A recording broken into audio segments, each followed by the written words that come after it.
The Call of Duty Black Ops Saga in 5 minutes. Sort of. Everything you need to know about the story so far. Spoiler alert.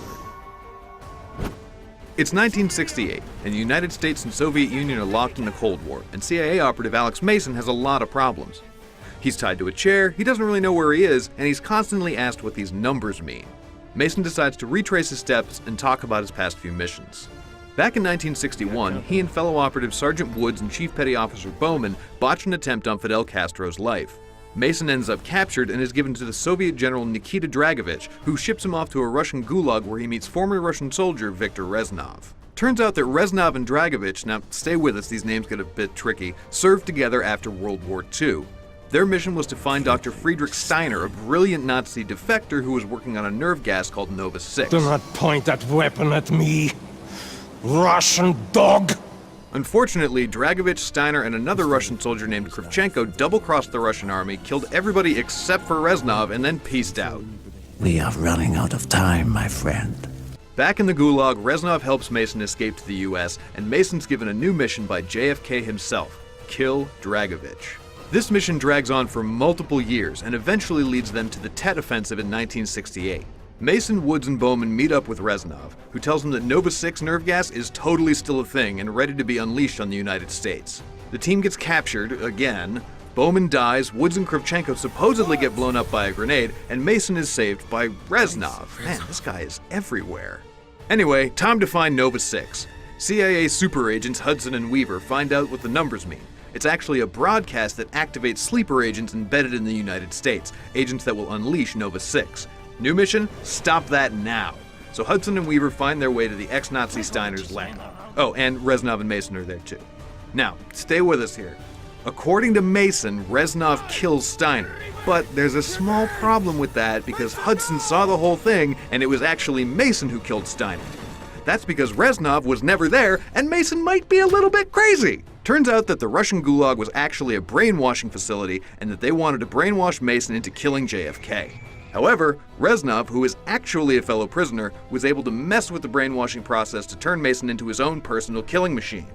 His goal was to have Mason kill Dragovich, Kravchenko, and Steiner. Unfortunately, Reznov never actually made it out of Russia.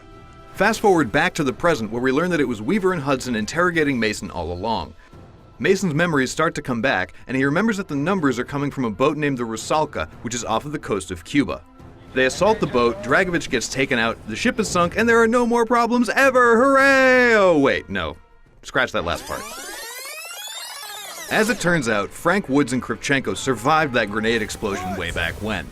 Frank eventually makes it back to the States and continues doing missions on behalf of the CIA. Unfortunately, in 1986, his entire team is captured by Raul Menendez, a Nicaraguan terrorist who hates the West with a passion because run-ins with the United States had left his sister badly burned and his father dead.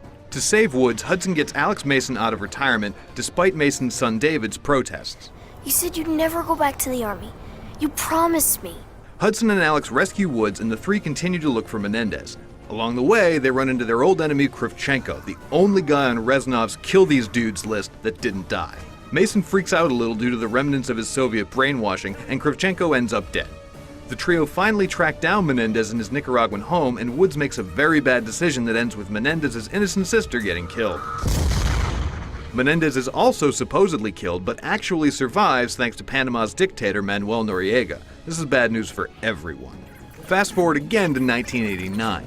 Woods, Mason, and Hudson are on a mission to discredit Noriega. However, the entire thing is actually a trap set by a very pissed off Menendez.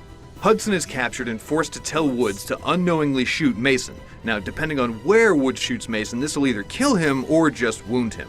Menendez then shows up and cripples Woods, kills Hudson, and reveals that he has also kidnapped Mason's son, David. Woods and David are allowed to live, but David represses all of these memories so he doesn't remember what happened. Woods then raises David as his own, but never tells him the true story. Fast forward one more time to the year 2025. David is now a member of SEAL Team 6, and both he and his buddy Harper are on a mission to find Menendez, who is now the leader of a global movement named Cortes DA that wants to violently destroy capitalism. With the help of an aging Woods undercover agent called Farid and another soldier named Salazar, David and Harper piece together Menendez's violent history and learn of his plan. A young woman called Karma has developed something called a Celerium device that can basically hack into anything, Like, say, the entire United States drone fleet. The plan is to use the drones to attack a meeting of G20 leaders in LA, destroy various cities around the world, and cause economic chaos. To access the US defense network, Menendez pretends to get captured, and it's revealed that Salazar is actually a no-good dirty traitor who is helping Menendez the entire time. Everything goes to hell, Karma either dies or gets spared, Salazar is taken out by Harper, and LA gets attacked.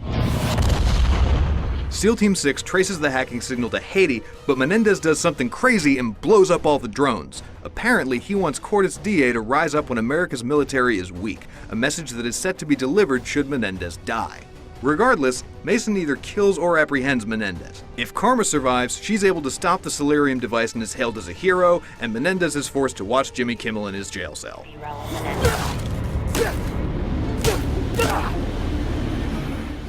As for David Mason, depending on what actually happened to Alex, he may be reunited with his father, who's been missing for 30 years. And Woods, well, Woods just keeps being Woods. Oh, you got a couple of f***ing broads. Work this out on your own. Need some smokes. But of course, war never truly ends, and Menendez's drone strikes have changed the face of the world. With questions of how technology should be used in the military, a new age of global warfare will rise from the ashes.